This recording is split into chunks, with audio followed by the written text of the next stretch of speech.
Upon its release, Shantae garnered praise and acclaim from both players and critics. However, a delayed release on an outdated platform, in conjunction with a limited print run, ensured that it would not be a financial triumph, forcing the franchise into an extended dormancy.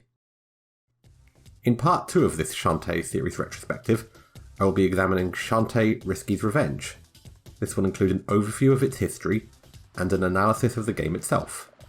The focus will be on what changes were implemented from the first game, how some of the more lackluster elements were addressed, and what entirely new features have been incorporated. The footage you'll see in this video has been captured from the PC Director's Cut version of the game, the changes of which I shall highlight when relevant, although, with the exception of the increased resolution, the two versions are almost indistinguishable. While Capcom were able to take a hit on Shantae and shrug it off, WayForward needed to ensure a steady cash flow, and a game as ambitious and costly as Shantae was not going to help keep the company in the black. So for the next few years they continued as they had been, working as a developer for hire, creating licensed games for a range of different properties, although they were occasionally allowed to stretch their legs on more visionary projects. They were the developer of 2005's Sigma Star Saga for Game Boy Advance, a unique fusion of role-playing game and 2D shooter. They were also selected to be the developer for Contra 4, where they crafted an excellent throwback to the series' heyday. During this time, WayForward had been trying to find a means of bringing Shantae back, with the first attempt being a sequel for Game Boy Advance titled Risky Revolution. A sizable amount of work was done on this never-to-be-released game, enough to create a mostly playable demo. Although the ROM for Risky Revolution hasn't been made available, WayForward did show it off in a livestream and demonstrated some of the game's intended features.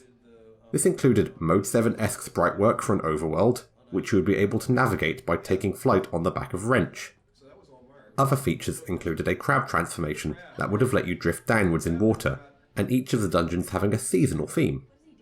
Although the majority of concepts in Risky Revolution have never left the confines of this demo, some components did find new life in Risky's Revenge, the most notable being the multi-layered stage design, with both the foreground and background being traversable.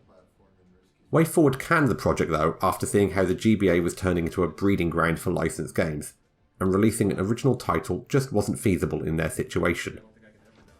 After the announcement of the Nintendo DS, they created a treatment for a game under the working title of Shantae Risky Waters. The project never got any further than this, apart from some concept images, after no publisher was willing to get on board. With the launch of the DSi, Nintendo also launched DSiWare, which served as the portable's counterpart to the Wii's WiiWare service.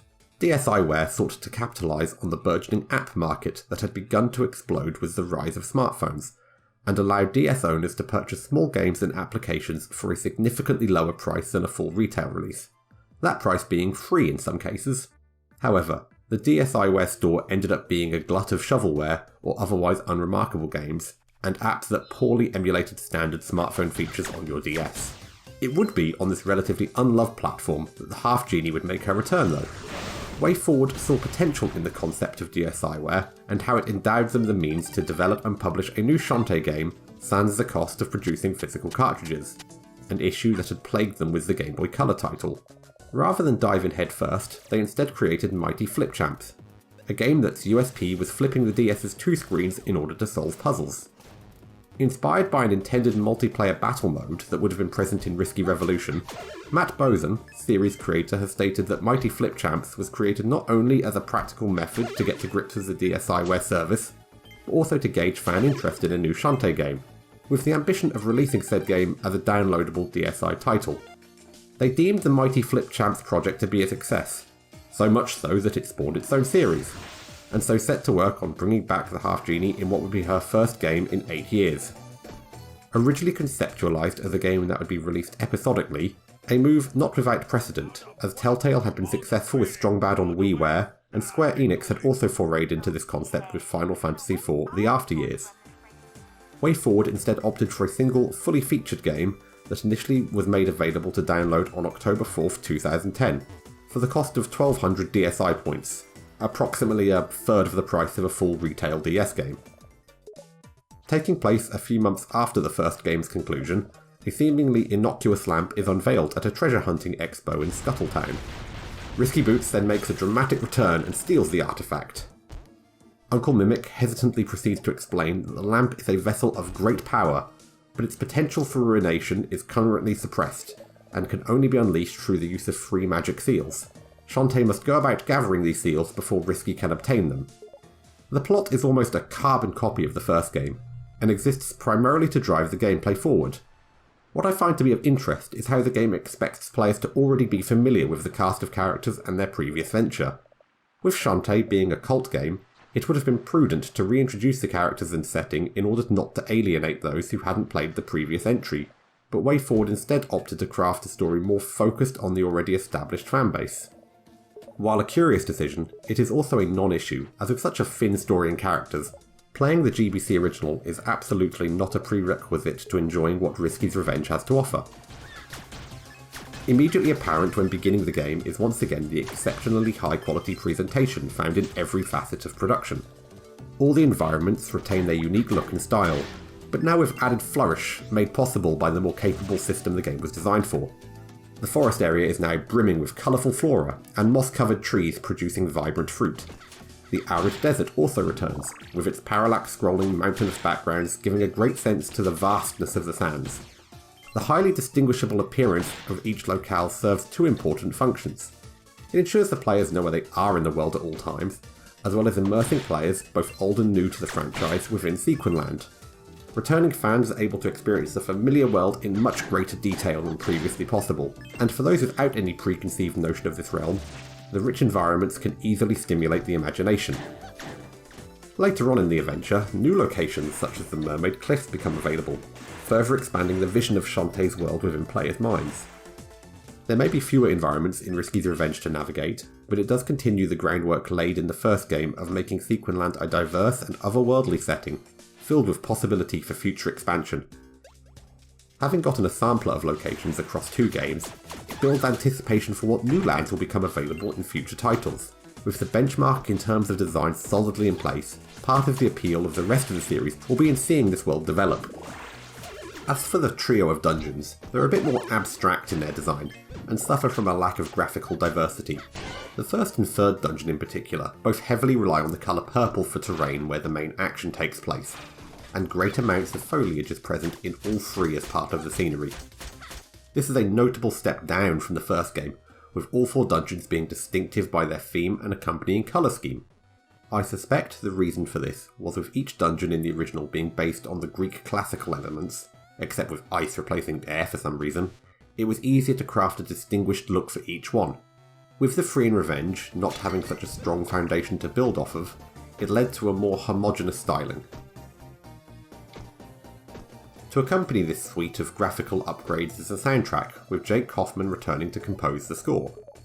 Traditional Arabian melodies and instruments are once again utilised in order to set the stage, but at the same time, Kaufman manages to avoid getting too bogged down in his usage of these sounds, and clearly had the freedom to create music that was befitting of the action taking place at any given time.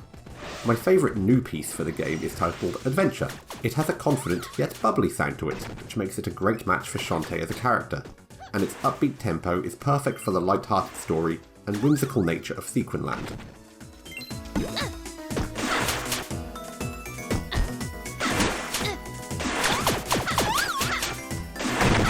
As with certain game locations, a number of songs are reinterpreted for Risky's Revenge. The most exciting of these compositions is the boss theme, which makes use of the expanded audio capabilities that Kaufman had access to with the DS to create a more impactful piece, yet still instantly recognisable.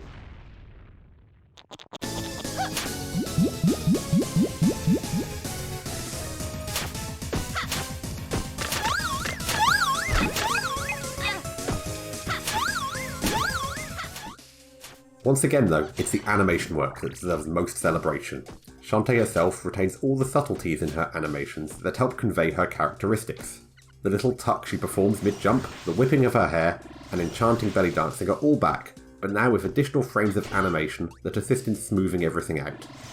Although there isn't a whole lot new to our hero's animations here, what has been improved in Revenge is the difference in terms of quality between the protagonist and everyone else. In the original game, Shantae was rightfully the primary focus when it came to giving her sprite life, which did lead to something of a disparity between herself and the rest of the troupe, both friend and foe. This gap has been truncated with improved visuals and animations across the board. Although Shantae obviously still contains by far the most varied and nuanced animations, all enemies in the game now have unique walk cycles, attacks, and deaths. A special shout out goes to the massive Tinkertub boss that bookends the game.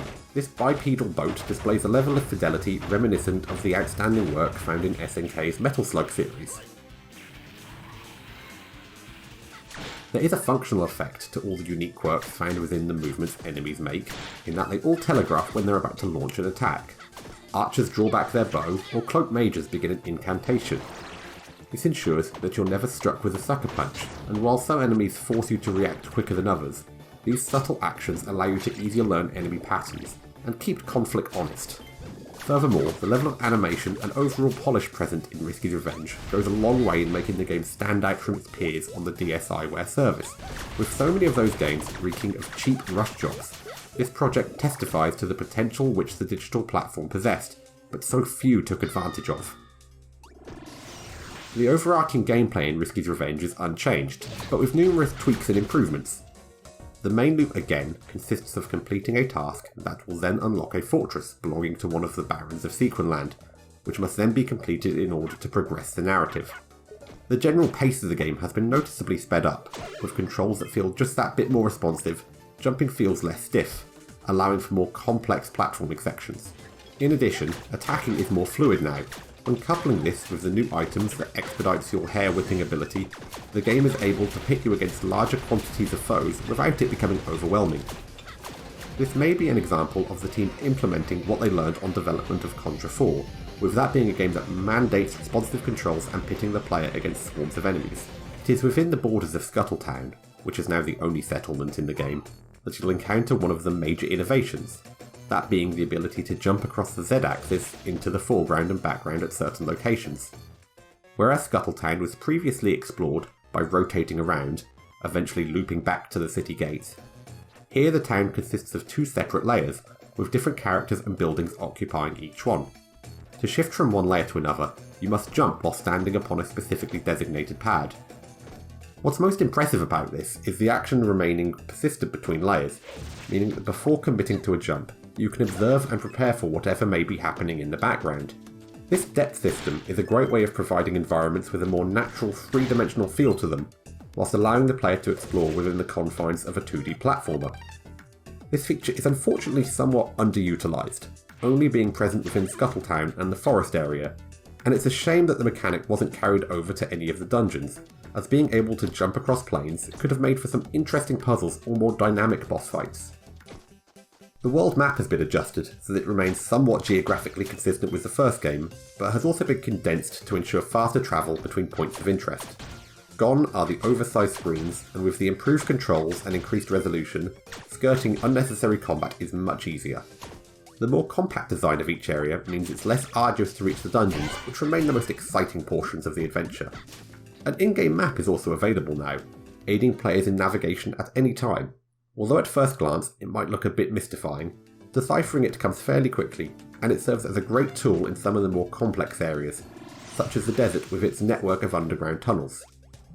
The biggest amendment to world map traversal comes in the form of the revamped warp mechanic. My biggest gripe with the first game was that the ability to teleport was tied to locating hidden collectibles. Risky's Revenge does away with this in favour of warp squid statues. When you come across one of these pedestals, you can activate it to create a permanent waypoint to that location. From there, you can teleport to any other statues you've previously come across. By journey's end, you'll have uncovered an entire network of warp statues, granting you instantaneous passage to any area without the need to retrace your steps. This improved warp system, in tandem with the more condensed zones on the map and combat being easier to circumvent, means that exploring for hidden treasure is far more enjoyable.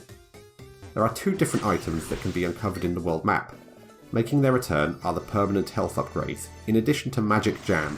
This enchanted preserve is a secondary form of currency alongside the gems, and is required in the purchase of certain items. Unlike in the first game, where I deliberately abstained from exploring the overworld until I had the harpy form, in Risky's Revenge, my treasure hunting time is more evenly distributed as I unlocked each new transformation and its accompanying upgrade. I should note that the warp system does vary between the original release and the director's cut.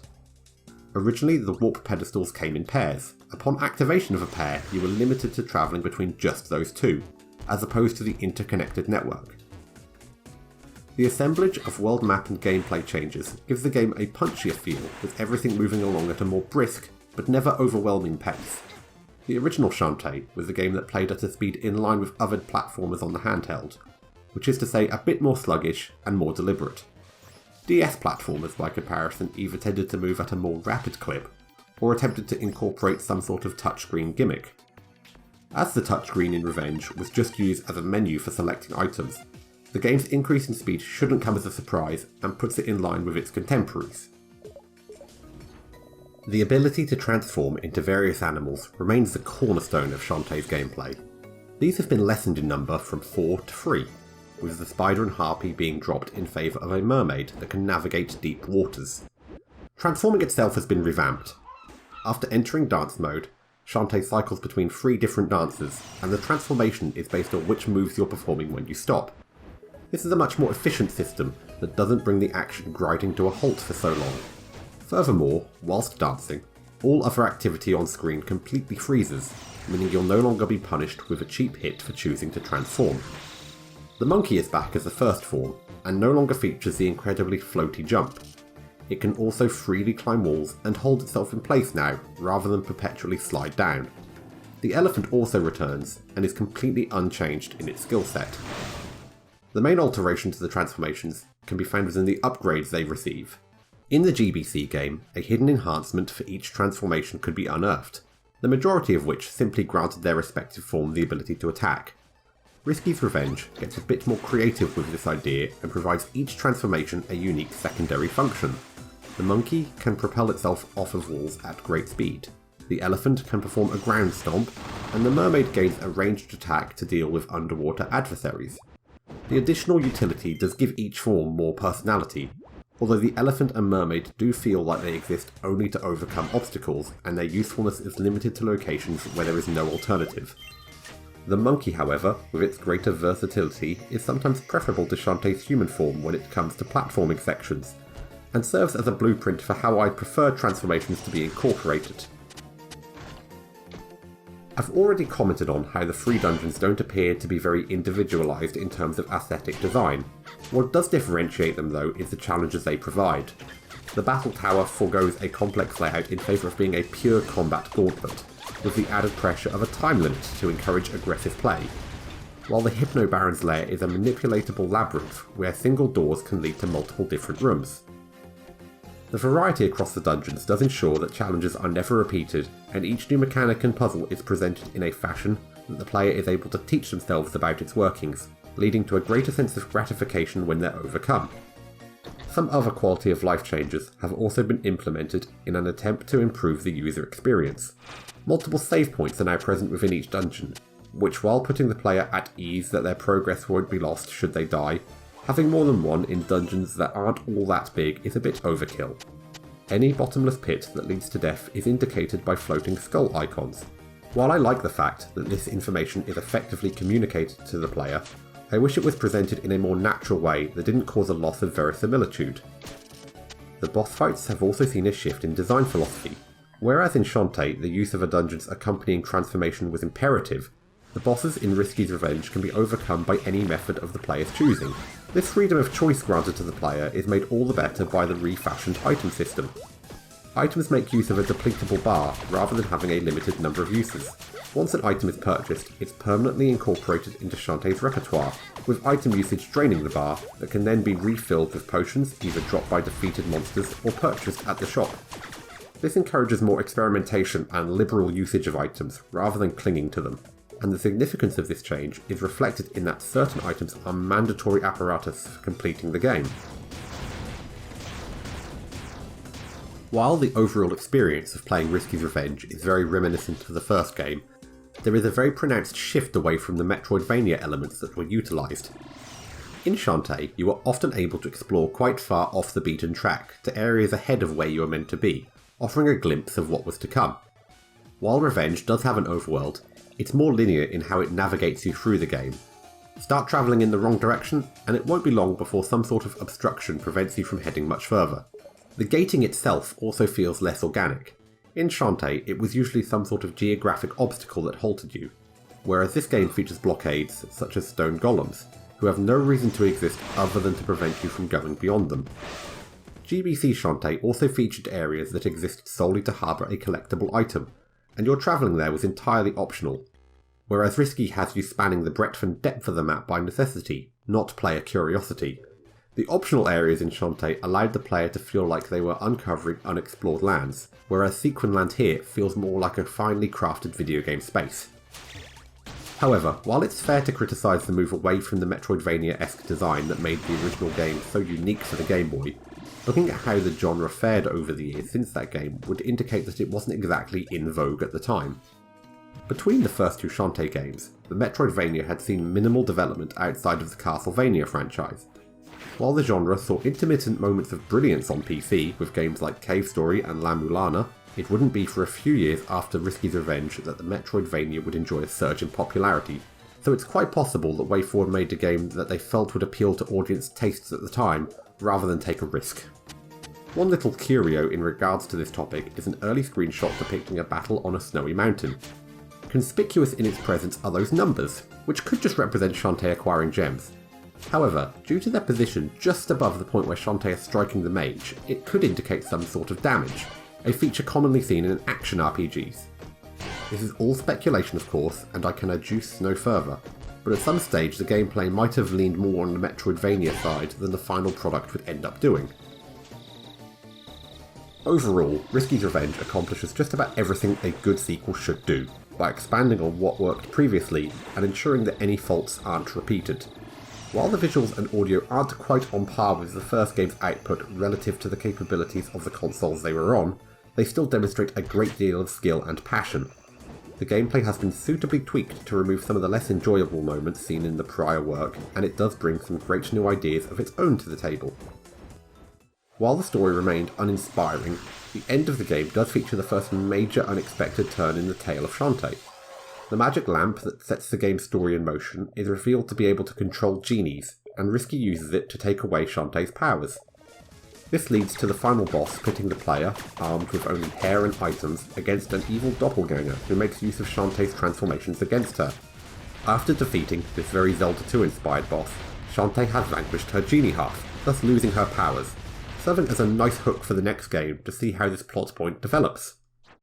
While Risky's Revenge is a smaller game than Shantae, with less dungeons, transformations and environments to explore, it's important to remember that this was a budget downloadable title at a time when the idea of downloading entire games, rather than buying them physically, was still relatively new to console players. Looked at in this light, especially in comparison to other DSiWare games, it's undoubtedly a triumph.